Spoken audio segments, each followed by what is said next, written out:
کیونکہ صبح کے وقت قرآن کا پڑھنا فرشتوں کی حاضری کا موقع ہوتا ہے، اور بعض حصہ شب میں بیدار ہوا کرو اور تہجد کی نماز پڑھا کرو۔ یہ شب خیزی تمہارے لیے ایک اضافی عمل ہے۔ امید ہے کہ اللہ تم کو مقام محمود پر فائز فرمائے۔ اور کہو کہ اے پروردگار، مجھے مدینے میں اچھی طرح داخل کیجو اور مکے سے اچھی طرح نکالیو، اور اپنے ہاں سے زور و قوت کو میرا مددگار بنائیو، اور کہہ دو کہ حق آ گیا اور باطل نابود ہو گیا، بے شک باطل نابود ہونے والا ہے۔ اور ہم قرآن میں وہ چیز نازل کرتے ہیں جو مومنوں کے لیے شفا اور رحمت ہے، اور ظالموں کے حق میں تو اس سے نقصان ہی بڑھتا ہے۔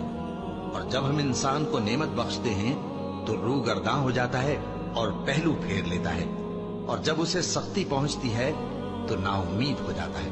کہہ دو کہ ہر شخص اپنے طریق کے مطابق عمل کرتا ہے، سو تمہارا پروردگار اس شخص سے خوب واقف ہے جو سب سے زیادہ سیدھے رستے پر ہے۔